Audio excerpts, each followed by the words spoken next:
ایک جنازے میں جانا ہوا امیر علیہ سنت سر سے. جب جنازہ ہو جاتا ہے کسی کا، جنازے کے بعد جب جنازے کو اٹھانے کا وقت آتا ہے تو جو لواحقین ہوتے ہیں تو لوگ ان سے تعزیت کرنا شروع کرتے ہیں، اور ظاہر ہے ان کے پاس رش ہو جاتا ہے، یہاں جنازہ اٹھ کر وہ بس کی طرف یا قبرستان کی طرف لے چلتے ہیں. کئی مرتبہ اس چیز کا مشاہدہ ہوا کہ سگے والد کو بھی وہ بیٹا کندھا نہیں دے سکا. اس موقع پر کیا کرنا چاہیے؟ میرے تو یہ قریبی عزیزوں کے جو میں تو جان نہیں پاتا، لیکن جب وہ قریبی عزیزوں پہ ہوتے ہیں تو ہو سکتا ہے آپ نے نوٹ نہ کیا ہو، میری تو اولین یہی ترکیب ہوتی ہے کہ فوراً میں کندھا دینے کی طرف لپکتا ہوں. یوں چاروں پایوں پر میں الحمدللہ کندھا دیتا ہوں.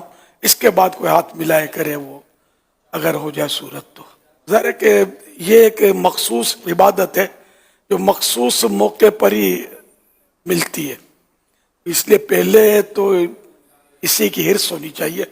بڑا ثواب ہے جو جنازہ لے کر 40 قدم چلے، اس کے 40 کبیرہ یعنی بڑے گناہ مٹا دیے جائیں گے. نیز حدیث پاک میں جو جنازے کے چاروں پایوں کو کندھا دے، یعنی چاروں لکڑیاں جو نکلی ہوتی ہیں چاروں طرف، ان کو جو کندھا دے، اللہ پاک اس کی حتمی یعنی مستقل مغفرت فرما دے گا. اس لیے پہلے کندھا دے لیا جائے تاکہ یہ نہیں کہ جنازہ بس تک پہنچ جائے یا منزل تک پہنچ جائے اور آپ ملاقاتوں میں مشغول رہیں.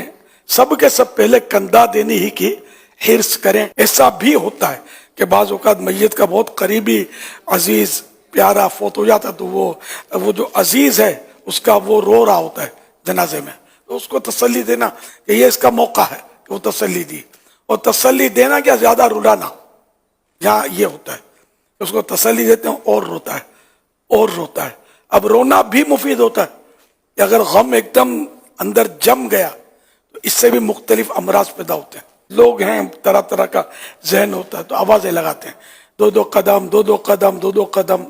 تو اگر آواز ہی لگانی ہے تو 10 قدم 10 قدم 10 قدم یہ لگائی جائے.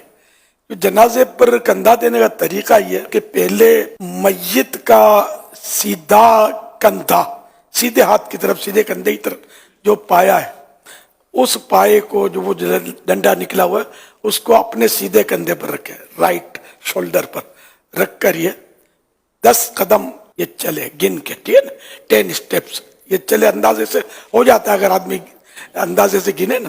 پھر پیچھے کی طرف آئے، بیک آ کر پھر سیدھے ہی شولڈر پر، رائٹ شولڈر پر اس کا سیدھا پاؤں کو کندھا دے کر 10 قدم چلے. اب گھوم کے آ جائے ہاتھ کی طرف، اس کے میت کے لیفٹ شولڈر کی طرف آ جائے میت کے، اور اپنے لیفٹ شولڈر پر الٹے کندھے پر اس کو رکھ کر 10 قدم چلے.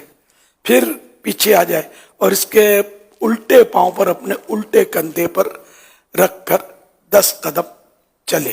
یہ ہو گئے 40 قدم. جو قبرستان کی تک جانا نہیں چاہتا، صرف اس کے لیے یہ ایک بہتر طریقہ ہے کہ وہ میت کا جو وارث عزیز ہے اس سے اجازت لے، میں جانا چاہتا ہوں. اور تدفین کے بعد بھی اگر کوئی جانا چاہتا ہے، یہ بھی بہار رشید میں لکھا ہے کہ اب اجازت لینے کی بھی ضرورت نہیں ہے.